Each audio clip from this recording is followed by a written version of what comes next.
Imagine waking up on an early, sunny morning somewhere in Spain. You're going outside. But, before you take a couple of steps, you grab and take into prison.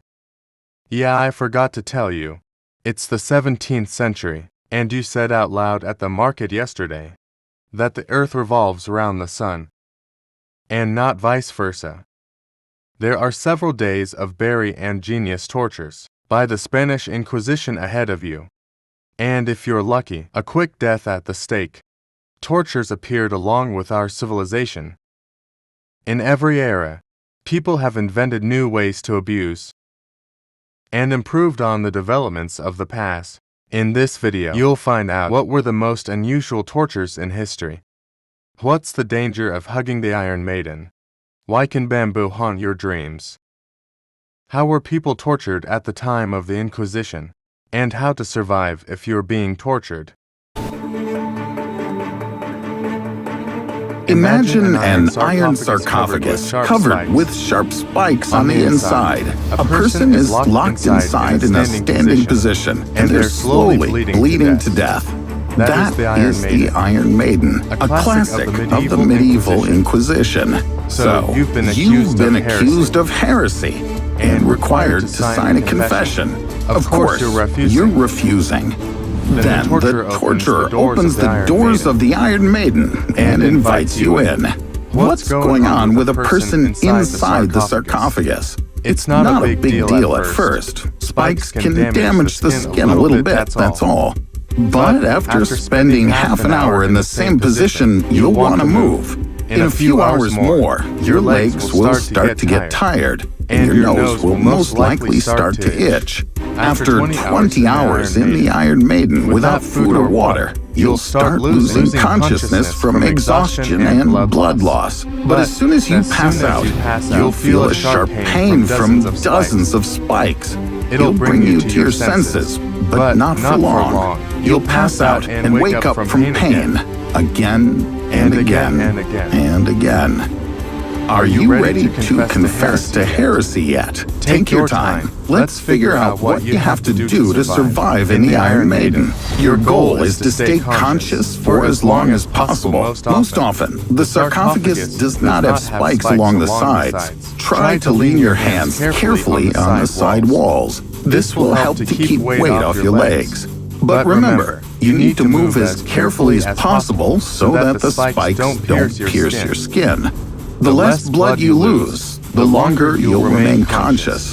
When you start to get sleepy from exhaustion, take a few quick breaths in and out. This will increase your heart rate and make you more alert. To avoid panic and distract yourself from your tired legs, sing something to let the torturer suffer too.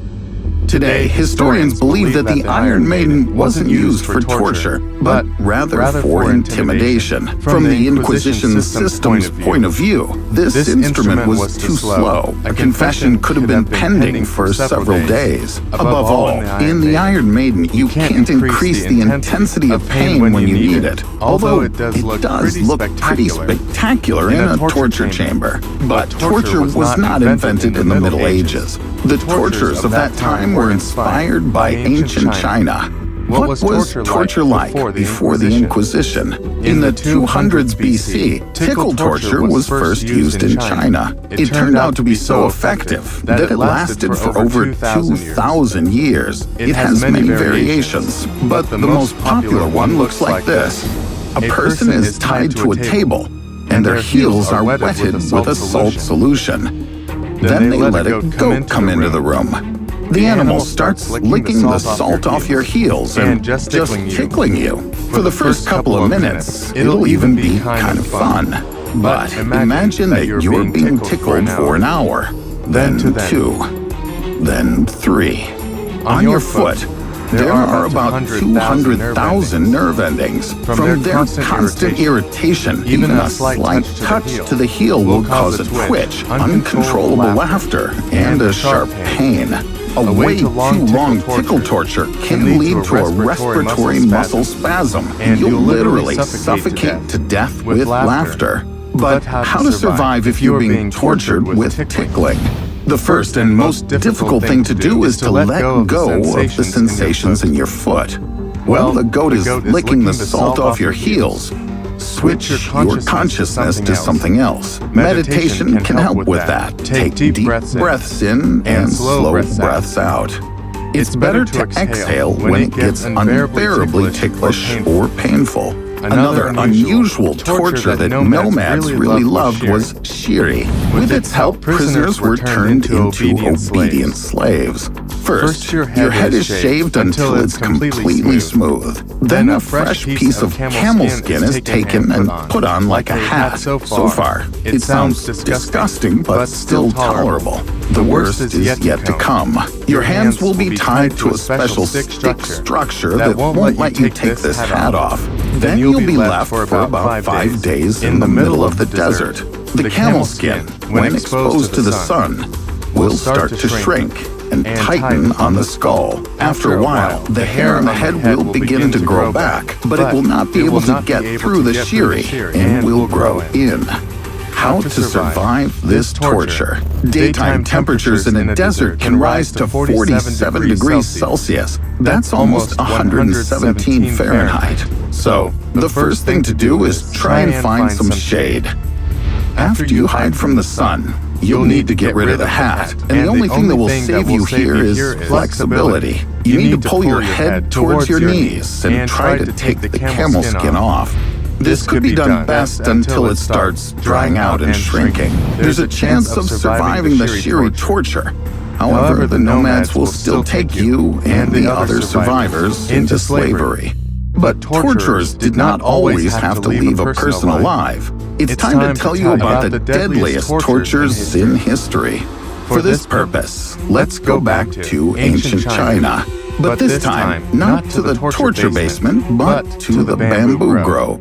We'll need some ropes to hang a person parallel to the ground and a knife to sharpen bamboo shoots.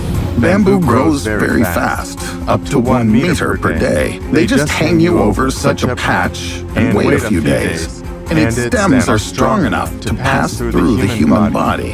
Bamboo will now haunt my dreams. Is it really possible to survive a bamboo torture? Come to Freddy. You could take an example from David Blaine, the American illusionist. He knows how to pierce his shoulder without consequence.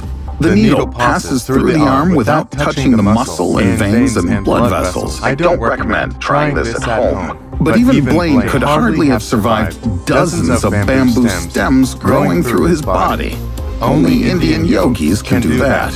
If you move and rotate your body a little bit, so that the bamboo can pass through you at the required points and at the right angle, it will grow through you without hitting your vital organs.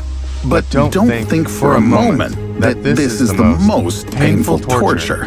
Remember when the Inquisition locked you up in the Iron Maiden? In ancient Rome, the copper bowl was used instead. There's not much room inside, so you'll have to lie bent over. But the uncomfortable position is the last thing you'll be thinking about. As soon as the door on the copper bowl's belly closes, they'll start making a fire underneath it. The only chance for salvation is to kick down the door and escape.